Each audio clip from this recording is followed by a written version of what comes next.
Death Spiral, the only anime podcast that is transitioning to a short-form drama called Two Alpha Podcasters Seduced by Mafia Daddy. We will be launching on NetShort maybe next month, maybe the month after. Depends on how long it takes to render the AI video. We are very, very excited about this new creative opportunity that we've been able to engage with NetShorts. We've seen the other stuff that they've been putting out, and it is all, like, let me say, it is top tier stuff. I personally am a fan, big fan of I Swallowed My Ex's Mafia Daddy Whole. Great show, loving it so far, very compelling. Sure. I was gonna say it's pretty mediocre until they had landed us. We're gonna sweep in there and really change the game. Obviously, this is as much of a boost for them as it is for us. We're a big get. This is Disney getting the Simpsons territory is where we are right now. They don't have a single show about podcasters being seduced by mafia daddies, like, on the whole platform. Not one. We would be the first one. It's innovative. That's the word that they kept using in all the meetings, and I liked it. It made me feel very good about myself. Innovative. That is innovative. That is how they put it. See, I wrote podcasters on the board, and then I waited, I took a beat, and then I drew a line through the S.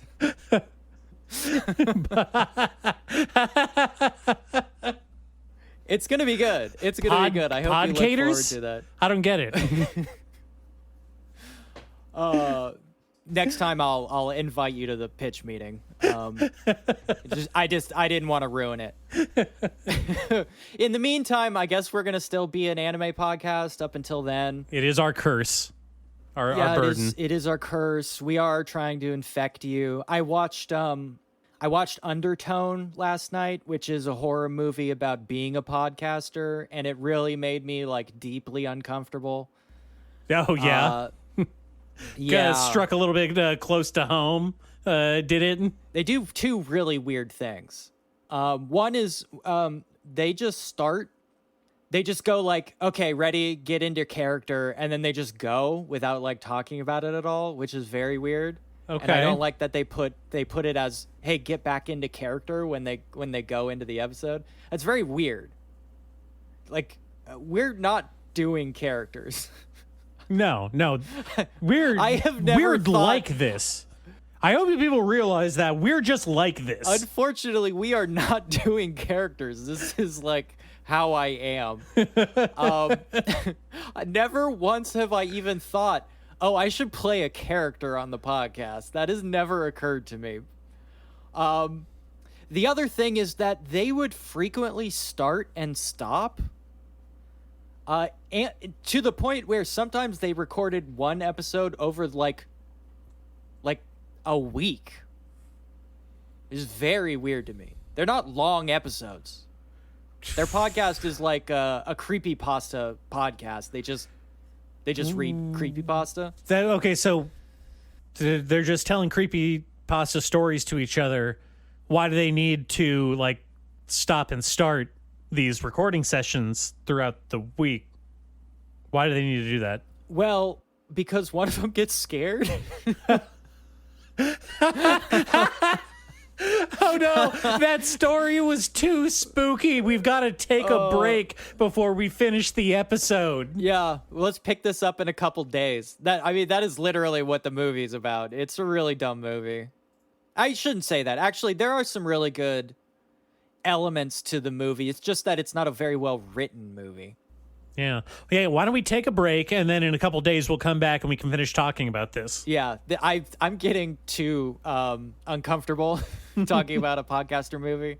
We need to stop and come back in a couple of days and then get back into character. Surely, though, there must be some anime-related news out there that we can talk about. Hold on. I'm getting into I read some manga character. Oh, okay. All right. Me. Okay, I'm in my manga reading character. I read some manga, Nate. Oh, manga reading Remy. You read some manga? Yeah, I read some manga. You know me. I'm always up to something. He's always doing that. The people are always saying he's always I'm doing always that. up to reading some manga, And I went back. I started catching up on some of my series, and I did finish the Chainsaw Man ending. Oh, I went back. I picked it up. Finally. I read some of my other stuff, which I appreciated. What I missed, there was like a big Spy Family plot thing that happened that I totally missed, which I was very surprised about when I caught up. Huh. Something happened in Spy Family that is like plot relevant. Isn't that crazy? I have never actually been keeping up with the Spy Family manga. I have so far been in anime only. Well, I read the manga, and I was expecting basically for us to coast forever until the mangaka Tetsuya Endo just gave up. I was pretty sure that was what was going to happen. But it turns out he decided to like drop more plot. Okay. Did not see that coming. Well, good.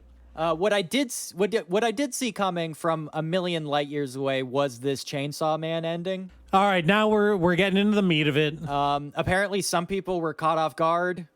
I don't know why. If you listen to this podcast, you would definitely not get caught off guard, because basically every time Chainsaw Man has come up since the end of quote unquote part 1, I have said that Fujimoto is looking for a way to get rid of Chainsaw Man, and guess what? He fucking did. I mean, he quite literally did it. He literally got rid of Chainsaw Man for good this time. It's so funny. It's so funny. It's like when Sir Arthur Conan Doyle killed Sherlock Holmes. And then had to bring him back? Yeah, Watson looks over the cliff edge and is like, yep, Sherlock is splashed into a million pieces on the rocks. He's dead as fuck. Oh, man. Okay, so overall, positive or negative on the ending? You sound positive. Well, let me ask you this. Because this is something I saw a couple people talking about. Do you think this is a happy ending or a sad ending? I don't know if anything particularly ever fits into one of those two boxes, but I did see some people going like, it's not fair. It's not fair how he ended. That's not okay. Listen, as Marge Simpson said, it's an ending. Just be happy with it. It's an ending. Okay, I thought it was a very happy ending. I thought it was a happy ending, this was too. A fairy tale ending. Well, it quite literally was a fairy tale ending, like to the point where it was, at points, like comically saccharine almost. We get the alternate ending world universe. Where everything's been reset and now everybody gets to live the best version of their lives. I don't know if I agree with that, but we definitely get better. Well, for our main characters, definitely better versions of what they were at before. For some of them, for some of our characters. Okay, and here's the thing. I like the ending just fine. I think that it's okay. I like that it is a happy ending. I think that it's messy, but my big criticism with it, and I think maybe this is what a lot of people don't like about it, but are having a harder time voicing, is that the ending itself is just very much like cut and run, because at the end Denji is right at the end of this big fight with the War Devil, right? And she's unleashed or she's killed Death. She tricked Chainsaw Man into eating Death, and now nobody can she die. Didn't trick him. Or he did it on purpose. I disagree with that. He didn't. Yeah, he did it on purpose. He did it on purpose, right? It's so hard to keep track of who's tricking who in this world. Because they're all dumb idiots. Yeah. That's okay. So that's kind of what I'm getting at later. First, we get a very quick transition from this fight where he's like, positioned up against these super powerful demons now because everybody can't die, and so demons are just running amok all over the world, and they're all super powerful. And then it is just a cut to black, wake up in another world, and Pochita is saying, "Well, you fucked up, you idiot. I gave you so many chances to not do everything that you did, but you did them anyway. So I guess the only thing we have left to do is just reset the world and hope that it turns out better that time without Chainsaw Man." Which well, is, I think Pochita was like, "Damn, you know what? I think it's a little the opposite. I think Pochita kind of goes, I think I had a bad influence on this kid." yes. I think maybe I intervened and I might have caused Denji to suffer needlessly. Well, I mean, he was also suffering needlessly before Pochita's intervention, which kind of is where the moral question of it all comes in. It's like, you know, is his shitty life better without Chainsaw Man or with? Because we know for a fact now that his life was still shitty with Chainsaw Man, you know? Yeah, things were not great. Yeah. I also think a lot of that is pointed towards us, where it's like, hey, you don't need any more Chainsaw Man. I'm cutting you off. You'll be fine with something else. Like, it's keep on dreaming. It seems to me to be exactly at Chainsaw Man fans being like, things need to end and you need to move on from Chainsaw Man. This is not a thing that is going to go forever. You need to like stop reading Chainsaw Man and read something else. And I think this goes back to what you said when we talked about this, you know, maybe like a year ago or so. When you mentioned that after part 1, you felt it was very obvious that Fujimoto didn't want to be doing Chainsaw Man anymore, or at the very least, he didn't want the comic to be about Chainsaw Man. Yeah, I thought that for sure, especially because again, the ending of Chainsaw Man when he does the end of part 1 thing, I was. You know, who knows? I guess I can't ever say for sure, and I've never looked up if anybody's asked him the question. We don't know the guy. I was 99% sure that was a joke about the way Zetman ends, which Chainsaw Man is very clearly borrowing so much shit from Zetman. Zetman, Devilman. Like, Zetman is Chainsaw Man. He took, like, everything from Zetman. If you like Chainsaw Man, fucking read Zetman. And very famously, Zetman ends. It goes batshit fucking crazy, and then it ends with a Zetman Part 1 end. And there's never been any more Zetman ever. Yeah. But what I was saying earlier is the other thing that I think people are finding divisive about this season is that it feels very... all of the plot points seem very haphazard and disconnected from each other and just kind of like stream of consciousness a lot of times, you know, in a way that that kind of what do you call it? Pattern-minded person has to invent plot-brained. Yeah, plot-brained person. It's like, oh, they're totally building up to do this thing. This is totally gonna happen. And then it just doesn't. It swerves in a completely different direction at every given chance. Yeah. Hey, remember when there was like a big thing about Denji like not opening a door in his subconscious? Yeah. And then we go back to that place with Asa, and he's just like, hey, I killed my dad and made it look like a suicide. And it's not a big deal, and it wasn't behind any door, and there was no weird subconscious plot. And that had nothing to do with anything. Yeah. Which I liked that part. I felt that scene with them bonding over killing their parents was very sweet in a Fujimoto way. I liked that scene. I killed my dad, and I'm a good person. Say, hey, yeah, I killed my dad too. It's not a big deal. Like, who gives a shit? There's fucking demons eating people all around us. Who gives a shit? Yeah. Well, that brings me to another thing. I think. Hold on, let me finish what I was saying. Okay, go ahead. What I was getting at was this like complaint that people had about the pacing and structure of this season's plot. Goes back to what you said earlier, is that it's just like there's no plan. It's just a bunch of idiots doing stuff. Like it's just a bunch of dumb people like trying to out dumb each other. That is what part 2 is. And I find that very funny because no one realized that it was going to turn out like this. And they should have.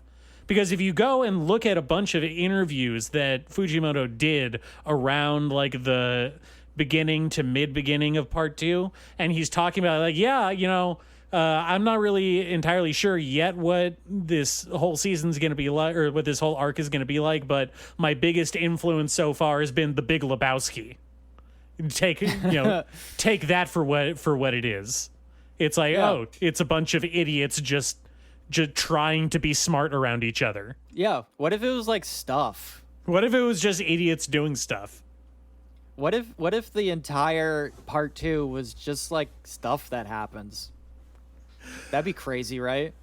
It was crazy. It was crazy. And it is, and the whole thing, it's hard to say anything about it in that way because I really do think, not that he has hatred in his heart for his audience. I don't think he has contempt for us. Not yet. We'll teach him though. I don't think he's that kind of artist.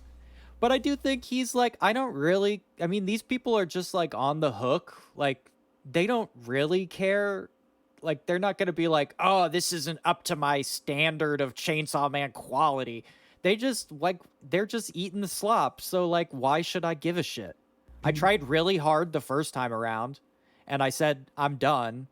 And they said, no, you're not. You're going to make more. And so like, why should I try that hard? I mean, to be fair, I don't think I could say no to a moderately sized truck full of money either. Hey, it's like, hey, here's a stable job. Yeah. And for like a mangaka, like, hey, I'll take that. A stable job? Yeah, fuck yeah. And I get to like employ the people I want to employ and help them start their career? Yeah, I'll do that. Fuck it. But like clearly, hey, you know what he cared about? He cared about Look Back. He really cared about Look Back. And Look Back is fucking great. And it didn't need like 4 years of serialized like nonsense. Well, it's a sentiment that I've seen thrown around discussions a lot about Fujimoto's writing, is that he is by and large a much better like short form writer than he is a like long series writer. Like his one shot collections, they're all fire. They're all really good. Yeah, I like his one shots. And don't get me wrong, I really like Fire Punch and I love Chainsaw Man, but like, they have peaks and valleys of quality for sure. If you read a lot of books, I know. You, especially genre guys, I'm doing a lot of that right now. I've gone back and I'm reading a lot of short stories from horror authors. Check out the book nerd over here. Hey, look, you want to know genre? This is where the shit comes from. It comes from these guys who wrote books. Okay, Poindexter. No, sorry to interrupt. Go on. Hey, when fucking Edogawa Rampo imported the modern concept of horror genre, like, guess what? He was reading fucking books, dog. And these guys were reading books. I don't know what to tell you. I don't like it either, but that's how it played out. But you do come across a lot of different people who are more interested in writing short story collections than they are long form. I would say Clive Barker is a great example of this because he wrote all his most famous stories are in the short story collections. The one that Hellraiser is based on, the one where the guy gets murdered by the subway people. Yeah, these are all bangers. Midnight Meat Train, that one. Midnight Meat Train is fucking good, man. Vinnie That's a good Jones. story. Who doesn't love Vinnie Jones? Yeah, and what inspired casting for that character too. Yeah. Perfect. It's great. It's fucking great. But you go and listen to especially I know we mentioned it recently with talking about Vampire Hunter D and the inspirations being like Robert E. Howard, right, and those guys, the weird fiction guys, pre and post Lovecraft, Clark Ashton Smith, and I know for a fact that some of those guys were influenced by Hagiwara Sakutaro, who is a very famous short story horror author. Who wrote Town of Cats, which I know for a fact influenced a lot of these guys. I am terrified by the idea of a town full of cats. I don't like it. There's actually two. In the short story collection I'm reading, there is also a story called The Hell Screen by Ryunosuke Akutagawa, which I had not heard of, but apparently is also a very, very famous and influential piece of Japanese short story fiction. Which is creepy as hell and is weird. And this is a very, there are people who write these anthologies of short stories who flourish in that environment. And then there are people like Stephen King who can't fucking help themselves and write fucking 600-page books. And I think Fujimoto is a guy who feels like he wants to move from story to story, like very clearly. Like even while he was working on Chainsaw Man and Fire Punch, he was putting out a bunch of short stories. Yeah. Mm-hmm. And like you said, the short stories fucking kick ass. They rule. Yeah, they're all good. I mean, anyone who hasn't seen Fujimoto's 17 to 25 yet, go watch that shit because... Well, or Look Back, which is Look Back, one of obviously. the best anime movies in I'm willing to say the last decade of anime movies. Yeah, no, it's go watch that shit right now. Turn off this episode and go watch it. Yeah, I mean it's fucking insanely cool. And I think stuff like Chainsaw Man, and again, I don't know if Fujimoto reads books. He obviously watches movies. I think that he reads. He strikes me as a reader. Yeah, I think as I again shouldn't assume, but I imagine as a Japanese fiction genre writer, he's probably read at least one Haruki Murakami story. And I think if you're out there and you haven't read Haruki Murakami and you want to understand Japanese genre fiction, I think he is necessary to understand modern Japanese genre fiction, especially when it's stuff like absurdist Chainsaw Man. Like, I don't think there is Chainsaw Man without like Murakami's influence, because if you read his stuff, the last book I read of his was Hard Boiled Wonderland, and reading through that is this just absurd series of events that feel like barely connected to each other by this plot that Murakami doesn't seem particularly interested in. It's just a string that he can pull characters through bizarre events. Ring any bells? Sounds familiar. Yeah. And I think Chainsaw Man is the inevitable result of somebody like Fujimoto who is being put into a shonen box by market forces. Like I said, I don't think he was like chomping at the bit to make more Chainsaw Man. I think there were market forces at play. And it's his attempt to like wrestle with shonen and his desire to tell something more interesting and complicated than shonen allows. Yeah. And I think those forces combine and they create Chainsaw Man Part 2, which is an act of self-immolation. So, And I think the fact that we have a story that is a happy ending that also does not involve Denji getting laid, which I think maybe is one of the reasons people are upset. which is a very Denji funny never gets joke. laid. That is Yeah. a good joke. Before he gets to have sex, Yeah. everything ends. And also Aki doesn't come back because fuck you. Fuck that guy. Yeah. In a perfect world, Aki doesn't exist. Which is very funny. Or at the very least, Aki doesn't exist in the way that we saw him, you know. Yeah, he doesn't become a devil hunter. If we can go back even further, in a world without Chainsaw Man, Aki was never born. Oh, shit. It doesn't. Yeah, what I'm saying is that it doesn't matter where he was during the finale. The fact is that his life as a devil hunter fucking sucked, and he hated it.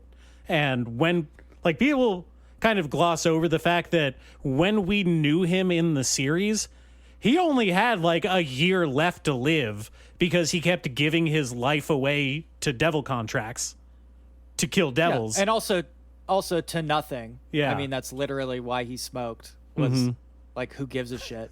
Smoking did not accomplish any goals for him. It was literally a manifestation of a suicidal urge. I'm a nihilist, Denji. I believe in nothing. Nothing, Denji. Yeah. So I'm as satisfied with that ending as I could be with literally any ending. If they went for the big grand the world is over ending and basically what would have been the Fight Club ending, the movie version, where they sat there and they watched the world end. And it's cool because they get to have sex. I would be happy with that too. If Denji fucking died and Pochita ate him so he never existed, I'd be happy with that too. I would think what I am happy about, and I think the happiest ending possible, is that Fujimoto gets to do something that's not Chainsaw Man. And we should all be rejoicing over that fact. So I think I agree. I think in the end, ending was fine. That's the official opinion of Anime Death Spiral. Ending was fine. It's fine. It's fine. It's good. It's fine. It's fine. I'm glad it's over. Yeah. That sounds harsh, but honestly, good riddance. Bye. Bye. Bye. Don't come back. I would be so sad if Chainsaw Man Part 3 was announced. I would genuinely be really upset about that. You don't think that some higher up editor is gonna get scared and fucking turn this into an Ava situation, revive it into a zombie corpse? Well, I haven't mentioned it, I don't think, but Jujutsu Kaisen Part 2 ended today. That was actually another piece of anime news I was going to bring up at some point, but also today, when you say part 2, you're talking about the Jujutsu Kaisen Modulo? Yes. Yeah. Modelo?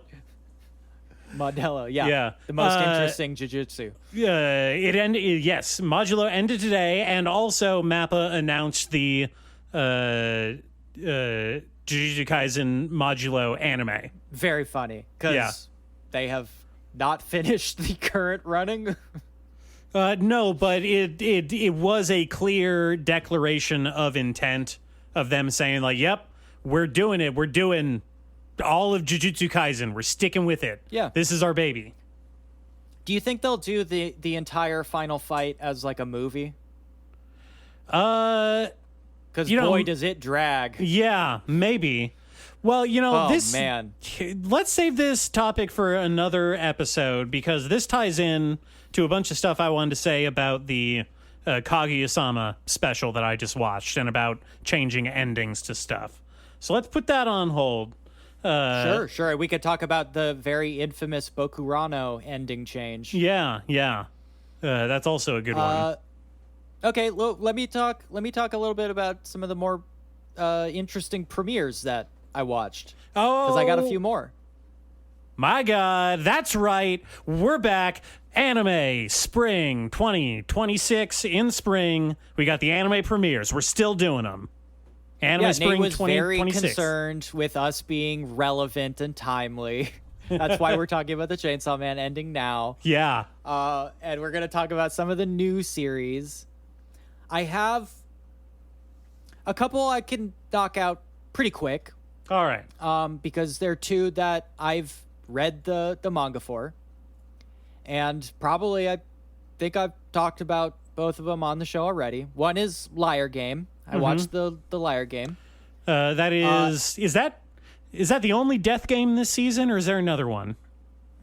I believe that is the only death game. Otherwise, I definitely would have watched. He would that. know. There might have been there might have been an isekai death game that I would have obviously not been super into.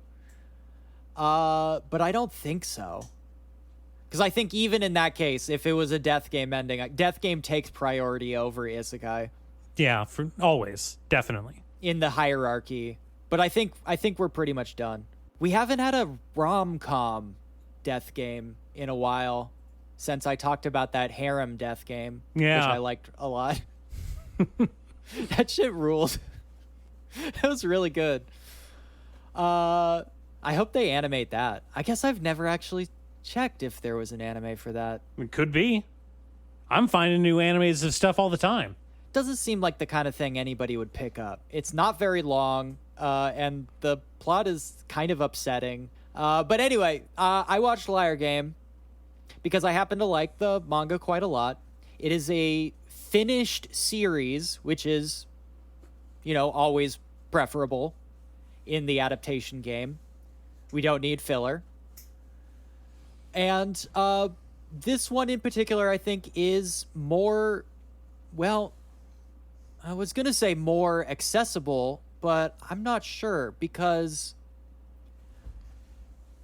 it's a gambling death game, which means you sidestep a lot of the more upsetting elements, let's say, that keep people from enjoying death games.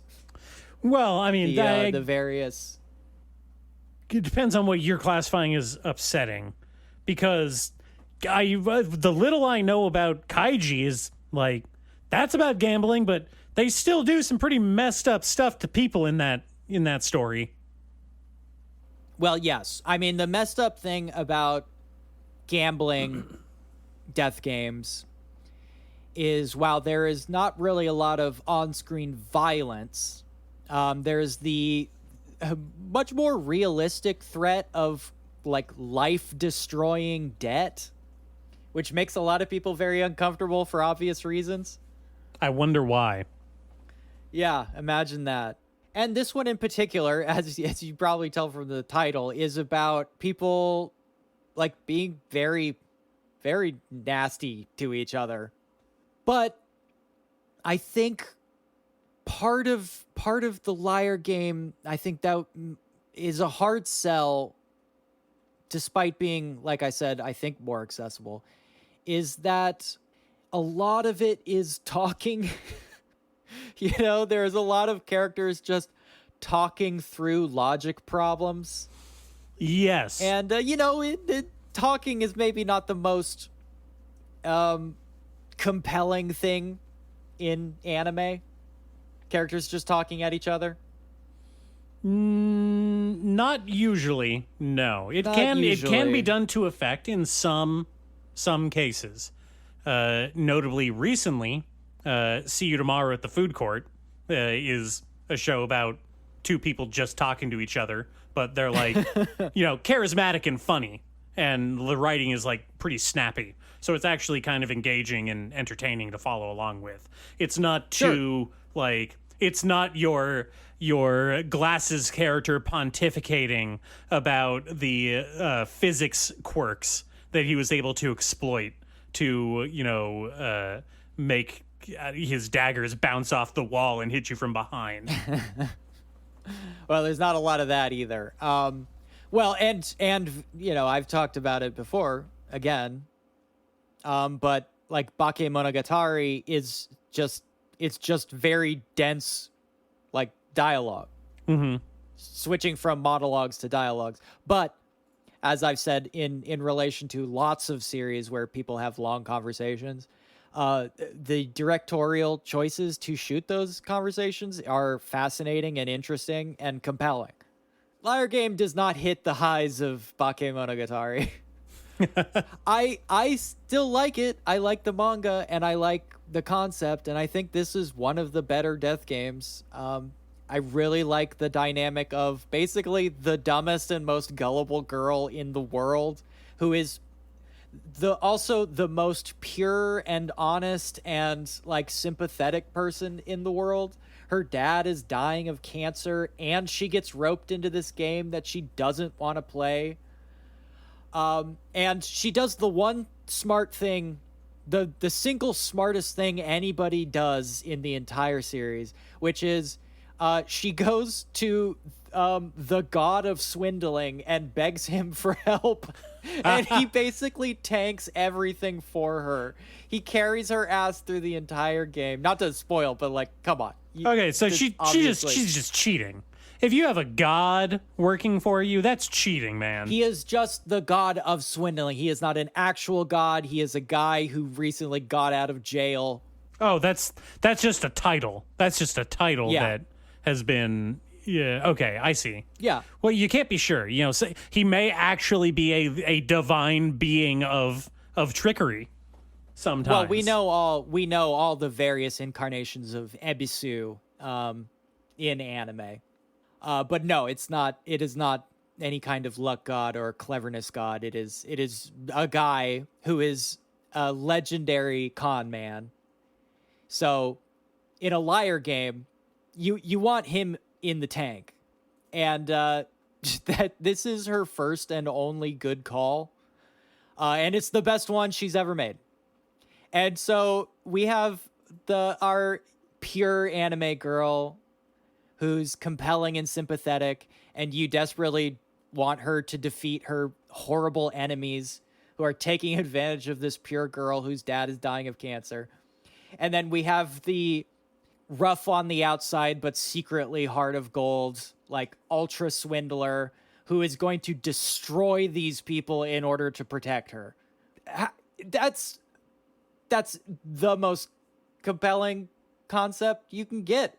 I mean, in abstract. Yeah. Again, once the rubber hits the road, it is an anime about a lot of people talking about logic puzzles. So, it's tough. It's a tough sell. Personally, I like it a lot. I think it's fun. You're one of those freaks. You're one of those freaks that likes that shit. Yeah, I like that shit. I think everybody should like that shit. It's good shit. But yeah, nothing super surprising here, except I think they fixed the neck problem from the manga. Oh. Not in all places. Again, I thought there was funny that there are a couple scenes where they keep the neck thing. I like the neck thing. I think the neck thing is funny. The neck thing is funny, and somebody on the team must have thought it was funny too, because they do intentionally keep some of the necks, which is very funny. But I think for the most part, they've giraffe-looking fixed a lot of motherfuckers. perspectives. Yeah. So there's Liar Game. It does what it says on the tin. Another one that does what it says on the tin is Mao. Mao.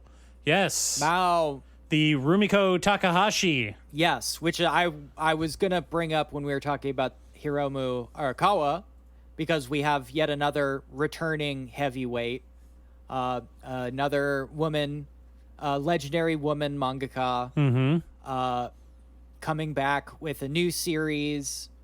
Well, this one actually the manga's been running for a little while now, but the animation has begun. If you know Rumiko Takahashi stories, this is more in the vein of Inuyasha than it is in the Ranma style gag comic. This is more of an adventure story about a girl who discovers a strange world. She doesn't know what part she has to play in that world, but she meets a mysterious man who acts as her shepherd and guide through that world in order so that she can, discover her ultimate destiny, I guess. And maybe a little bit about herself, Yeah, and maybe there's some romance involved. You never know. Yeah. Who knows? Classic. And maybe classic setup. Yeah. Yeah, I mean, maybe so he's a man. what distinguishes this from Inuyasha? Well, Inuyasha is like a fantasy world, and this is like a kind of backwards in time world. So she ends up accidentally going into a like kind of fantasy version of like 1920s Japan after going through like a haunted alleyway. I mean, notably, Inuyasha was fantasy, yes, but it was also in the past. Like, it was, it was old world Japan that she traveled into. Yeah. Well, this is not old world Japan. This is 1920s Japan. Okay, all right. Maybe 1910s. Somewhere around there. It is like turn of the century. A notably style. Uncontroversial time for Japan. Yeah, it is definitely not a fantasy world. Even though there are, your typical yokai and whatnot. It is again, like I said, exactly what it says on the tin. This is classic Rumiko Takahashi adventure shit. It's very fun. There's some really weird comedy choices made in the first episode that I like. Kind of like a weird throwback, honestly. It feels unique in the current landscape because it is using kind of like 90s anime stuff Yeah. in a modern context, which feels anachronistic but also refreshing, if that makes sense. Yeah. I like it. It's good. And it looks like Inuyasha. The animation style. Okay, so that actually, real quick, I just want to say that Inuyasha, I've never actually watched or read the majority of it. I've seen some... My God. I know. I've seen some episodes scattered here and there from, like, when it was the many years that it was airing on Adult Swim. But, and this is me coming clean about, like, my own shortcomings as a shitty teenage boy. But I think part of the reason that I never, like, read it or wanted to watch the anime is because I always, for some reason, considered it a girl anime. And, like, I know that's... You did the Twilight thing. Yeah, I did the Twilight... I absolutely did the Twilight thing to it. Yeah. Which, obviously was rooted in, like, not good reasons. And I'm wondering if maybe I should go back and give it a chance, because I do like... Rama 1/2, and I do like Urusei Yatsura. Yeah. And I haven't watched Mao yet, but it's on my list for this season. I'm sure it's going to be just fine, too. Yeah, I like Mao. Honestly, I mean, Inuyasha was always like if you took a little bit of like the cringy edgelord out of Samurai Deeper Kyo, like that's Inuyasha. That's basically just Inuyasha. True, but at the same time, the edgelordiness from Samurai Deeper Kyo is like part of the reason that I like it so much. It's so like the edgelord shit. Well, it's so dumb and campy. Like you gotta love that a little bit. Yeah. Uh-huh. Anyway, go watch Mao. I'm gonna. Yeah, watch Mao. I don't think you're gonna have a good time if you go back and watch Inuyasha now, but yeah, you just pick up Mao and you'll get basically the same experience. Okay, last one I want to talk about, and this is the most interesting one. All right. It's also the one I have not read the manga for at all. Oh, anime only. Yeah, anime only, one of the rare ones. Lowering yourself to my level. I know, it feels bad. It feels wrong. But I was not even on my radar. Nippon Sangoku, the Three Nations of the Crimson Sun. Yes, this one looks very, very interesting. Yeah. And I wasn't even aware this was based off of a manga. I could have sworn I thought this was an anime original story, but I guess not. Nope. And so just like from the trailers that I saw, this is like some kind of fantastical alternate history take on Japan. No, that's kind of the interesting thing. Well, it's yes and no. Yes and no. Okay. This is a post-apocalyptic future Japan. All right. How post-apocalyptic? The world descends into sort of like another, like a World War III kind of scenario. Shit gets real bad everywhere. Japan gets mostly cut off from the rest of the world after everything kind of collapses and regresses back to a sort of mix of modernity and feudal Japan in a really strange way.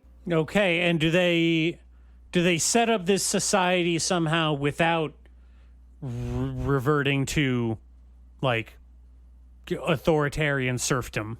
No, this is, things are bad. Oh, okay. Like, Oh, okay. All right. So they're just doing things badly again. Got it. yeah.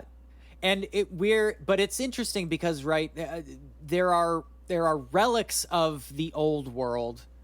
For example, like in the first episode, our main character is he's deeply confused by his wife's desire to wear a Western style wedding dress for their wedding, and because he doesn't understand like the cultural aspect of it, and he's using these ancient magazines to try to like contextualize it for himself, which are the only like remaining like pieces of literature from the 21st century for them. They're kept in this library with a special job of a library keeper. They've got givers. Okay. Yeah, basically. And that's kind of where we're at. Like there are relics of an old world, which is our current world, who are like rapidly losing their context for the people in this new world. So we're like a generation or two past understanding what the world was before war. I got it. They're transitioning into their Dune phase. Exactly.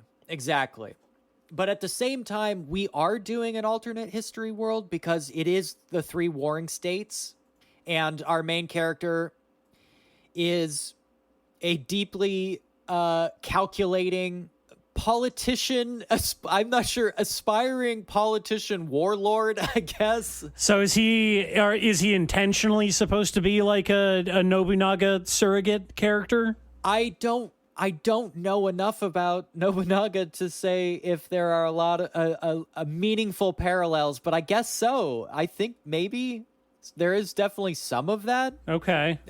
There is an unfortunate thing where like the reason he starts on this track is because he has a kick-ass fiance who gets her head cut off for defending some peasants in their village. Oh, that from sucks. a bureaucracy. Yeah. It's pretty brutal. So there is a fridging right off the bat to establish like why this young man who's essentially like set for life being an agricultural worker, whose wife is like the ambitious one who wants to change the world. He takes on her ambition in order to, I guess, to remember her by. It's that kind of thing. Right? I am a centrist, but I will change the world politically to avenge my dead wife who had beliefs. Yeah. I don't like this guy. I don't like this guy. Yeah. It's complicated. It's very complicated. I would say there's really interesting stuff going on here, character-wise and politically. The world building is fantastic. I think they do a really good job with what is essentially like a trite concept that is deployed very poorly in a lot of fiction. I think they do a really good job establishing who he is and what this world is very quickly. And I think they do a really, really interesting job of aesthetizing like a fallen culture. Uh-huh. It's cool. And there's really weird, cool animation stuff going on. It is very, very comfortable playing with the form. You know, I couldn't get a sense from the trailer that I saw. Way. Yeah, it looked weird. At first, I thought that it looked kind of like 3D animated, but on closer inspection, at least a lot of the close-up shots were not that. But it has a very unique look to it. I can't really quite put words to what its style is. Yeah, the animation itself is very interesting. I think it's really well animated, and it does have an interesting aesthetic to the actual animation and illustration. But I also think the directorial choices, like I just said about Bakemonogatari, right? I think the directorial choices are just as interesting and leverage what an anime could be when creative and like ambitious people are at the helm who are trying to express themselves in an audio visual format. Oh, what you're saying is that they decided to put cool shit on the screen. Yeah. They express ideas using images and sound in a way that is unique from a lot of modern anime. And I think ultimately that is probably going to alienate a lot of people because people like things that are straightforward. They don't like when things are visually confusing. They don't like when interpretive leaps have to be made because the author leaves gaps for you to fill yourself using your own thoughts about the subject matter. People don't usually like that. Not the kind of thing you could watch while being on their phones. So I shouldn't watch it like I watched One Piece, is what you're saying? No. You also shouldn't watch One Piece like that. Unless you're talking about the live action one, which, go for it, whatever. No, I was talking about the live action one. Yeah, that's fine. Whatever. If you're watching the anime, you do need to read the subtitles, though, so I would put it down. Nippon Sangoku, so far, I think, is by far the most interesting show this season. Like, I don't think there's a single other thing that has the kind of, like, artistic aspirations that this show does. Let me give a quick whip through all the shows this season. Hyaki Yakusho I still haven't watched. I'm really interested in that. Beyond Twilight. That looks very unique. Other than that, everything else is pretty much anime. Yeah. I think if you are the kind of person who thinks that anime can get very boring when it's like completely uninterested in like challenging its audience in any way at all, I think this is probably the standout for you. Maybe the only one. I'm definitely... I'm looking at the list. I'm definitely going to check this one out. I was very interested in this one. I think this is the last show from this season that I'm like, oh, I need to get around to watching that. Heck, I'm pretty much let everything else slide, I'm pretty sure at this point. But it's like that one and a couple others that I need to get into. It looks really cool. I'm definitely going to check this out. And I think that our dear listeners should as well. It's going to be like this one and Food Diary of Miss Maid, right? Yeah, those are the top two. Yeah, those are the top two for you so far. Now, so far, I only have one more premiere myself that we haven't talked about yet. I was kind of hoping that you would catch up to it. Maybe there's still time we could talk about it next episode. I did watch Akane Banashi, but maybe we should talk about that next time. Yeah, let's talk about that next time so I can complain about it. Yeah. We know how you feel about Rakugo. We all know at this point, but yeah, again, I read a bunch of the manga. Yeah. All right. Is that it for this week? I mean, I have other stuff, but I think that's enough for now. Yeah. I don't know if any of the stuff. other ones. I'm not sure if any of the other ones I have are going to be like good. So I kind of covered the ones that I knew at least we're going to have interesting things. Yeah. The rest, it might be mostly downhill from here. I'm sorry to say. Oh, trust me, I got the bad stuff covered. We have no shortage of stuff to contentize about the bad anime. Oh, I know you do. I was Yeah. just thinking, like, is there any other, like, promising things? And maybe one, two, maybe two things left, and then that's it. Yeah. I mean, the big ones. We've talked about the big ones already, which are, Witch Hat Atelier, Yomi no Sugai. I think those are the big hitters this season in terms of like high production, high promotion kind of stuff. And they're good so far. Check those out too. I'm liking this season a little bit so far. I think it's not the worst one that we've encountered. This is one of the better ones in a while. Yeah. This is like, there are a lot of good shows in this lineup, man. All right, handsome, tall, Pearls beautiful. before swine.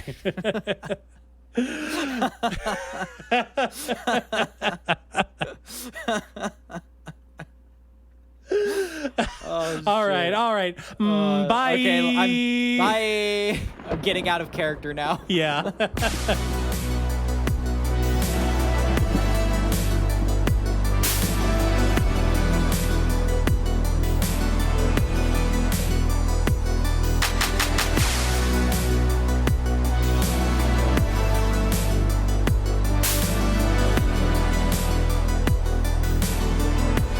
All artists are perverts, and the more talented the artist, the more pervert they are.